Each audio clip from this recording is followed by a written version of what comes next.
Mutual funds में निवेश बाजार जोखिमों के अधीन है। निवेश करने से पहले अपने वित्तीय सलाहकार की सलाह जरूर लें। नमस्कार दोस्तों, साल 2026 चल रहा है। हर तरफ यही सवाल है, कौन सा फंड 50% रिटर्न देगा, स्मॉल कैप लूं या मिड कैप। लेकिन आज मैं आपको सीधा सच बताता हूं, 2026 कोई आम साल नहीं है। भू राजनीतिक तनाव, ब्याज दरों में उतार चढ़ाव और महंगाई के बीच सही फंड वही होगा जो डाउन साइड को प्रोटेक्ट करे।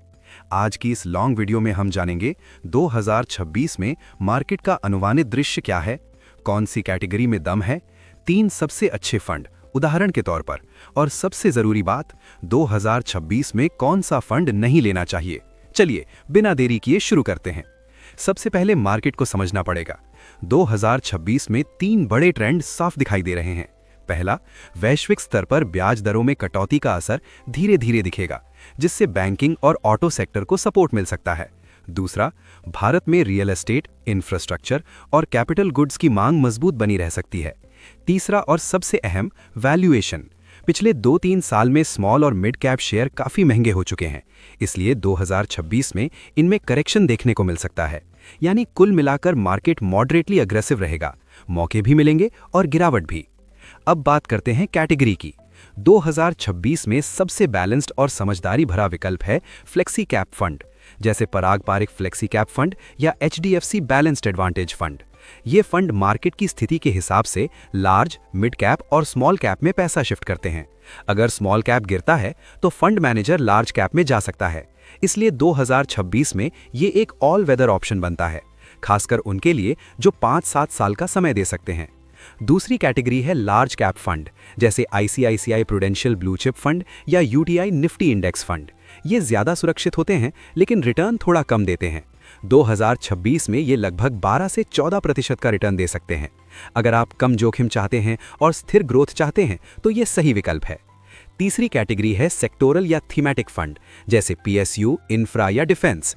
ये फंड बहुत तेजी से ऊपर जा सकते हैं, लेकिन उतनी ही तेजी से गिर भी सकते हैं। नए निवेशकों के लिए 2026 में ये काफी जोखिम भरा हो सकता है, इसलिए इनसे दूरी रखना बेहतर है।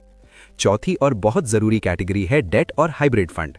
अगर आपका निवेश समय 1 से 3 साल का है तो इन्हें नजरअंदाज मत कीजिए, खासकर शॉर्ट ड्यूरेशन डेट फंड और बैलेंस्ड एडवांटेज फंड, जो गिरावट के समय आपके पोर्टफोलियो को संभालते हैं और FD से बेहतर रिटर्न देने की क्षमता रखते हैं। अब बात करते हैं 3 ऐसे फंड की जो 2026 के ट्रेंड को समझने में मदद करते हैं। पहला है क्वांट फ्लेक्सी कैप फंड। ये फंड बहुत तेजी से फैसले लेता है और high risk high return category में आता है। अगर मार्केट में उतार चढ़ाव रहेगा तो ये फंड मौके पकड़ सकता है। दूसरा है ICICI prudential balanced advantage fund. ये अपने आप इक्विटी और डेट के बीच बैलेंस करता है। 2026 जैसे अनिश्चित मार्केट में ये काफी स्थिर विकल्प बन सकता है।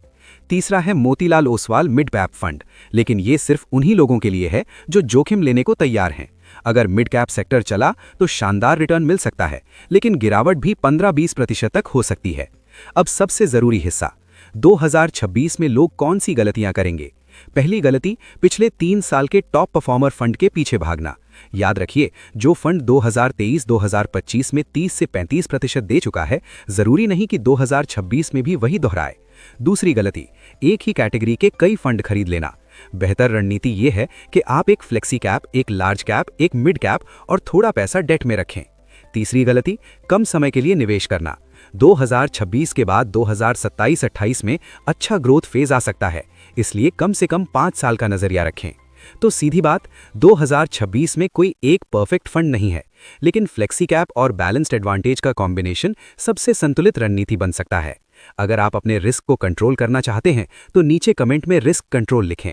अगली वीडियो में हम इसके बारे में जानेंगे। अगली वीडियो में अगर हमारी वीडियो आपको पसंद आई हो तो लाइक, कमेंट और सब्सक्राइब करें ताकि अगला वीडियो सबसे पहले आप तक पहुंचे। धन्यवाद।